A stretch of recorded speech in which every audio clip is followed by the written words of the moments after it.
నమస్కారాలు. ఇవాళ తెలంగాణ సిపిఐ కార్యదర్శి, కొత్తగూడెం ఎమ్మెల్యేగా మొన్ననే అత్యధిక మెజార్టీతో ఎన్నికైన కూనంనేని సాంబశివరావు గారు ఆయన మన రాష్ట్రానికి వచ్చిన సందర్భంగా, మన రాష్ట్రము ఆయన రాష్ట్రం కూడా ఇదే, ఆయనది పాత గుంటూరు జిల్లా పొన్నూరు దగ్గర సంగుపాలెం కోడూరు అనే విలేజ్.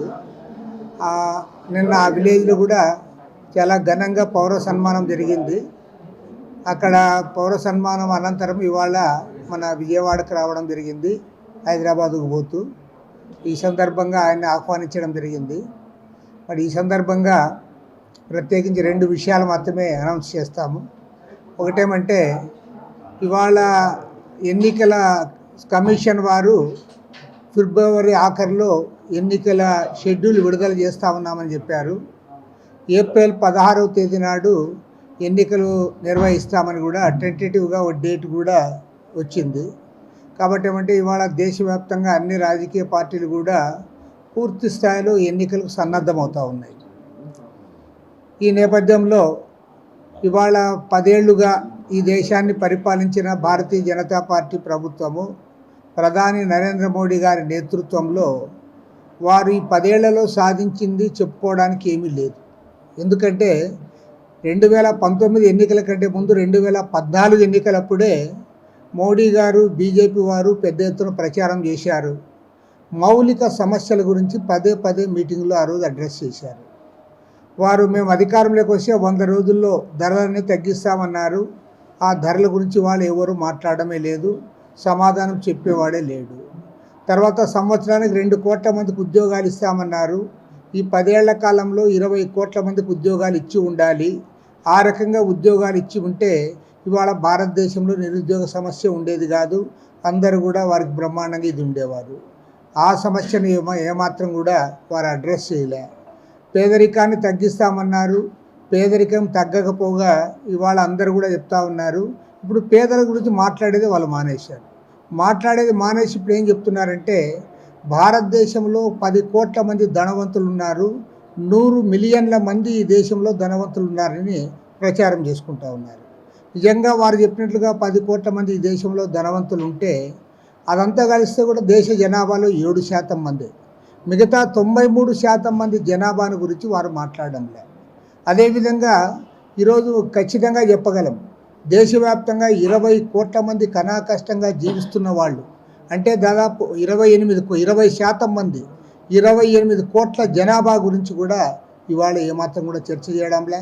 రైతుల గురించి పట్టించుకోలే, గ్రామీణ ప్రాంతాల గురించి పట్టించుకోలే.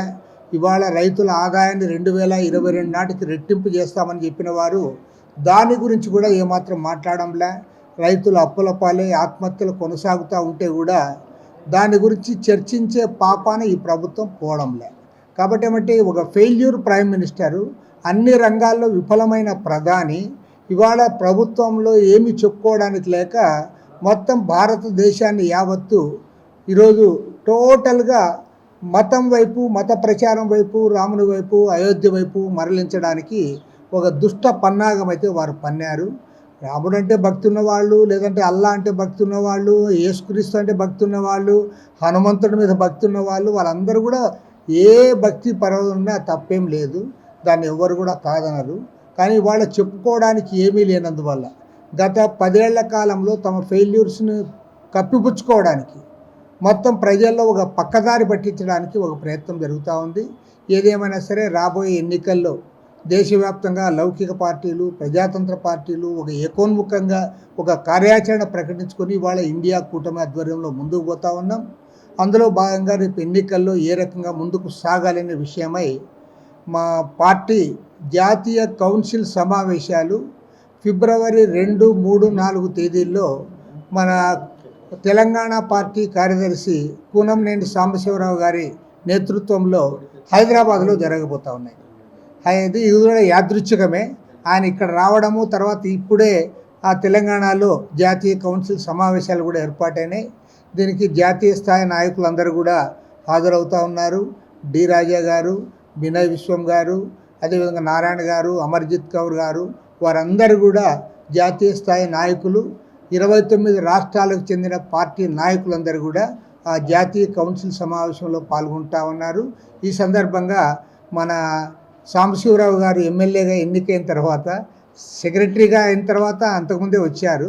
కానీ ఎమ్మెల్యేగా ఎన్నికైన తర్వాత రెండోసారి అతిపెద్ద మెజార్టీతో కొత్తగూడెంలో ఎన్నికయ్యారు. వారు ఎన్నికైన తర్వాత మొదటిసారి మన నగరానికి రావడం జరిగింది. మన రాష్ట్రానికి కూడా మొదటిసారి వచ్చాడు. కాబట్టి ఆయనకి మా అందరి తరఫున ఘనంగా ఆయనకి మేము ఒక రకంగా చెప్పిన అభినందనలు తెలియజేస్తూ, మా అందరి తరఫున కూడా ఆయన ఇంకోటి ఏమంటే ఈ సందర్భంగా చెప్పాలి, ఆయన తెలంగాణ ఎమ్మెల్యే. కానీ ఈ పేపర్లో ఈ మధ్యలో ఏమంటే 2 రాష్ట్రాలకి ఆయనే ఎమ్మెల్యే అని రాస్తున్నారు. 2 తెలుగు రాష్ట్రాలకి సిపిఐ ఎమ్మెల్యే ఆయన అని రాస్తా అన్నారు. ఇంకొక పేపర్లు ఎక్కడో చూసా, మొత్తం కమ్యూనిస్ట్ పార్టీలకంతా ఆయనే ఎమ్మెల్యే అని రాశారు. నిజంగా అంటే వేరే ఎమ్మెల్యే లేనందువల్ల, ఆయన ఒక్కడే ఎమ్మెల్యేగా ఉన్నందువల్ల కూడా ఆ ప్రాధాన్యత ఆయనకు వచ్చింది. అప్పుడప్పుడు ఇట్లాంటివి జరుగుతూ ఉంటాయి. కానీ ఇట్లే ఉండాలని కాదు, ఇంకా మేము కూడా చాలా గెలవాలనే. కానీ ఆయన ఒక్కడే గెలిచినా సరే చాలామంది గెలిచినట్లుగా కమ్యూనిస్టు శ్రేయోభిలాషులందరూ కూడా, నాట్ ఓన్లీ సిపిఐ, అన్ని రాజకీయ వామపక్ష పార్టీల వాళ్ళందరూ కూడా అభిమానాన్ని, సంతోషాన్ని వ్యక్తం చేశారు. వారికి కూడా ఈ సందర్భంగా ధన్యవాదాలు తెలియజేస్తూ మన సాంబశివరావు గారు 2 మాటలు మాట్లాడాలని కోరుతారు. ఈనాడు ఇక్కడ నాతో పాటు పాల్గొంటూ నన్ను ఆహ్వానించి మీకు పరిచయం చేసినటువంటి మా సోదరుడు రాష్ట్ర Andhra Pradesh communist party secretary Ramakrishna గారు, అలాగే సీనియర్ నాయకులు మన ఓబులేష్ గారు, ఈశ్వరయ్య గారు, కోటేశ్వరరావు గారు, పాత్రికేయ మిత్రులు అందరికీ నమస్కారం. ముఖ్యంగా నేను తెలంగాణలో కొత్తగూడెం నుంచి ఎమ్మెల్యే అయినప్పటికీ అది ఒక యాదృచ్ఛికంగా ఉన్నాను కాబట్టి ఒక ఎమ్మెల్యేని రాస్తున్నారు కొన్ని చోట్ల. ఆ ఒక్క ఎమ్మెల్యే అనేది ఆ ప్రేరణతో ఎక్కడైనా కమ్యూనిస్టులు గెలవగలుగుతారనే దానికి నిదర్శనంగా, శుభసూచకంగా ఆ విధంగా రాస్తున్నారు. అంటే అంతకుముందు కమ్యూనిస్టులు ఈ డబ్బు ప్రభావంతో, ఈ డబ్బు రాజకీయాల్లో కమ్యూనిస్టులు గెలవటం చాలా ఇబ్బంది అన్న తరుణం అటువంటి భావనలో నుంచి కమ్యూనిస్టులు అన్ని పరిణామాలు అనుకూలించి జాగ్రత్తగా ఆ పరిణామాలని జాగ్రత్తగా ఉపయోగిస్తే ఎక్కడైనా గెలవచ్చు అనే దానికి నిదర్శనమే కొత్తగూడెంలో నా గెలుపు. అదేవిధంగా కొత్తగూడెంలో ఎప్పుడూ రానంత మెజార్టీ 27,000 దాదాపు రావటం, 80,000 ఓట్లు సిపిఐ కంకి గోడల గుర్తుపైన పోలవటం కూడా జరిగింది. అంటే కొంతమంది అంటూ ఉంటారు కమ్యూనిస్టులు ఓట్లు పడడం, కంకి గోడలు ఓట్లు వేయరని. అవన్నీ ఓ ట్రాష్, చెత్త. ప్రజలు తలుచుకుంటే ఎవరు ఏ గుర్తుకైనా ఓట్లు వేస్తారు. ప్రజలు ఎవరిని ఎప్పుడు గెలిపించాలి, ఎవరిని ఓడించాలని నిర్ణేతలు ఎవరయ్యా అంటే ప్రజలే. అందువలన ఆ ప్రేరణతో నేను ఆశిస్తున్నాను, నేను విశ్వసిస్తున్నాను. రేపు ఏపీలో కూడా భారత కమ్యూనిస్ట్ పార్టీ నుంచి ఖచ్చితంగా 2, 3, 4 ప్రతినిధులు అసెంబ్లీలో ఉండవలసిన అవసరం ఉందని నేను భావిస్తూ, ఆంధ్రప్రదేశ్ ప్రజలు అటువంటి మంచి అవకాశాన్ని మా భారత కమ్యూనిస్ట్ పార్టీకి ఇవ్వాలని నేను కోరుతా ఉన్నాను. ఏ ప్రజాప్రతినిధి బాధ్యత లేకుండానే మీరు చూస్తూ ఉన్నారు. ఇవాళ ఆంధ్రప్రదేశ్లో అనుక్షణం అహర్నిశలు ప్రజల తరపున, ప్రజల కోరికగా, ప్రత్యేకించి ఇక్కడ ఉన్నటువంటి విధ్వంస పాలనకు వ్యతిరేకంగా గొంతు విప్పటంలో ముందు పీఠికను నిలబడ్డ పార్టీ భారత కమ్యూనిస్ట్ పార్టీ. అలాగే మా సెక్రటరీ రామకృష్ణ గారు, నాకంటే మీ అందరికీ తెలుసు. మేము అక్కడ టీవీల్లో వస్తూ ఉంటే చాలా సంతోషపడతాం. రోజు రామకృష్ణ గారి పేరు వస్తుంది, లేదా చంద్రబాబు గారి పేరు వస్తుంది. చంద్రబాబు గారు అంటే అది ప్రధాన ప్రతిపక్షం. మరి కమ్యూనిస్ట్ పార్టీగా మేము ప్రధాన ప్రతిపక్షం కాదు, మాకేమీ ఎమ్మెల్యేలు లేరు. లేకపోయినా విలువలు ఉన్నాయి, నీతి నిజాయితీ ఉంది, విశ్వసనీయత ఉంది, సిద్ధాంతం ఉంది.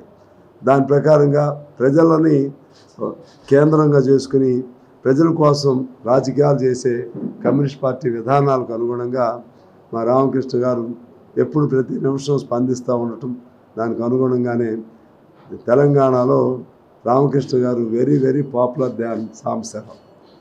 అంటే నిజంగా కూడా చెప్తున్నాను, మాకు అంతగా ప్రాచుర్యం ఎవరు, కానీ రామకృష్ణ గారిని ఇక్కడ మీ మీడియా కూడా రామకృష్ణ గారు ఆయన ఒక సెక్రటరీగా ఆయన వెలిపించే అభిప్రాయాలను కానీ మా పార్టీ అభిప్రాయాలను కానీ మీరు ఎప్పటికప్పుడు వెలుగులో తీసుకురావడంలో మీడియా చాలా ప్రాధాన్యత ఇస్తూ ఉంది.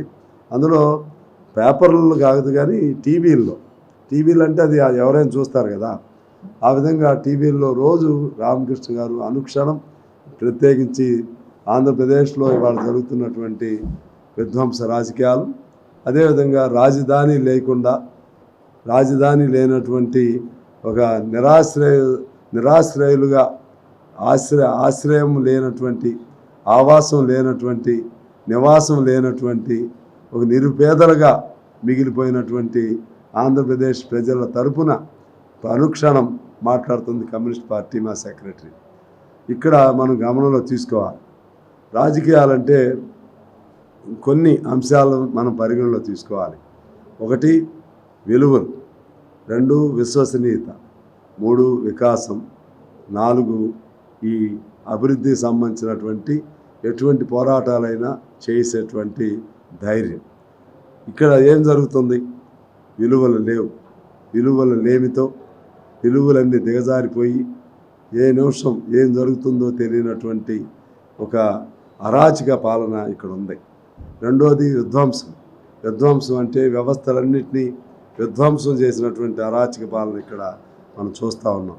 రాజధాని విధ్వంసం, ఆర్థిక వ్యవస్థ విధ్వంసం, శాంతి భద్రతల విధ్వంసం, అలాగే తమకి ఇష్టం లేకపోతే కుటుంబాలు కూడా విధ్వంసం. అటువంటి పరిస్థితులని ఇక్కడ చూస్తూ ఉన్నాం. ఈ వికాసం అనే మాట మర్చిపోవటం, ఎంత ఆ పదం ఉచ్చరించకుండా ఉంటే అంత మంచిది. అదే పద్ధతుల్లో కేంద్రంలో కూడా నరేంద్ర మోడీ అదే నకలు, ఆయన కూడా వికాసం పేరు చెప్తాడు. ఎప్పుడూ లేనంత వికాసానికి బదులు దారిద్ర్యం, ఎప్పుడు లేనంత దారిద్ర్యం ఇవాళ దేశంలో ఉంది. గణాంకాల జోలికి వెళితే, స్టాటిస్టిక్స్ లోపలికి వెళితే పేదరికం పెరిగింది, దాన్ని ధనవంతులు పర్సంటేజ్ తగ్గింది, ఆ పర్సంటేజ్ పెరిగింది ఒకవైపు. అదే వైపు పేదరికంలో ఉన్నటువంటి వాళ్ళ పర్సంటేజ్ కూడా ఎక్కువైంది. అంటే మిలియనీర్స్ సంఖ్య ఇంతకుముందు 30-40 మంది ఉంటే ఇవాళ 100 మంది దాటింది. 90% పేదరికం, ఇంతకుముందు 50-60% ఉన్న పేదరికం ఇప్పుడు 90% చేరింది. అంటే పేదరికం పెరిగింది.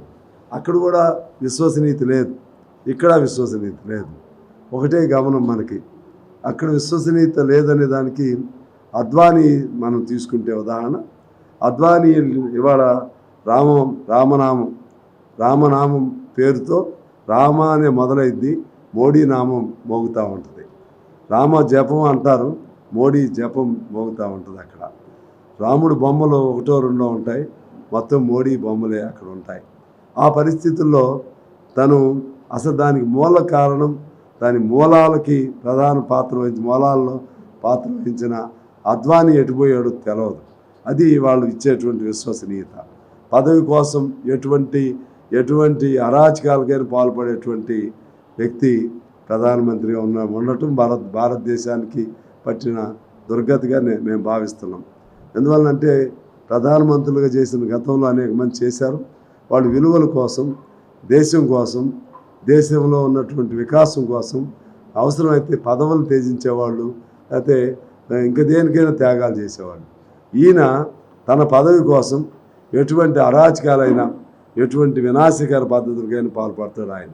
అదే పద్ధతులు ఇక్కడ మన జగన్మోహన్ రెడ్డి గారు, అక్కడ అద్వానీని ఆయన పక్కన పెట్టినట్టుగా ఇక్కడ తన చెల్లెలు షర్మిల, సరే ఆ కుటుంబ తగులు మనకు సంబంధం లేదు, కుటుంబం కాదు ఇక్కడ వెలుగు. మనం తెర ముందుకు వచ్చినటువంటి రాజకీయ నేపథ్యాన్ని నేను మాట్లాడుతూ ఉన్నాను. షర్మిల గారు జగనన్న వదిలిన బాణం పేరుతో ఇంటింటికి ఆనాడు తిరిగింది, ఊరూరు ఆనాడు తిరిగింది. ఇవాళ జగనన్న వదిలిన బాణం తిరిగి జగన్ పైనే ఎక్కువ పెట్టడం. జగనన్న వదిలిన బాణం తిరిగి వస్తూ జగనన్న గుండెల్లో గుచ్చడానికి ఇప్పుడు సిద్ధపడతా ఉంది. కారణం ఏంటంటే విలువలు లేని రాజకీయాలు, విశ్వసనీయత లేని రాజకీయాలు, అధికారం కోసం ఆనాడు ఔరంగజేబు లాంటి వాళ్ళు అనేక మంది ఆ తండ్రుల్ని చంపిన కొడుకులు, ఆనాడు కొడుకులను చంపిన తండ్రులు, అదేవిధంగా అడ్డం వచ్చినటువంటి అన్నదమ్ముల్ని, అటువంటి రాజకీయాలు ఆ కాలంలో ఉండేవి. మన మహమ్మదీయుల కాలంలో కానీ ఇంకో కాలంలో కానీ పాత చరిత్రలో అటువంటి ఇక్కడ ఇవాళ చూస్తున్నాం. అడ్డొస్తే అద్వానీని తీసేస్తారు, అక్కడ అడ్డొస్తే షర్మిలను తీసేస్తారు, అడ్డొస్తే బాబాయిలను కూడా ఉంచరు, ఎవరిని కూడా ఉంచరు. ఏది తమకు ఇష్టం లేకపోతే ఎవరిని ఉంచరు. తమకు ఇష్టం లేకపోతే పేదాడు కూడా బతకడానికి వీల్లేదు, తమకు ఇష్టం లేకపోతే ఇతర పార్టీల వాళ్ళు బతకడానికి వీల్లేదు, తమకు ఇష్టం లేకపోతే ఇక్కడైనా అక్కడైనా. అందుకే వీళ్ళిద్దరు కెమిస్ట్రీ ఒకటే, జగన్మోహన్ రెడ్డి కెమిస్ట్రీ, మోడీ కెమిస్ట్రీ ఒకటే.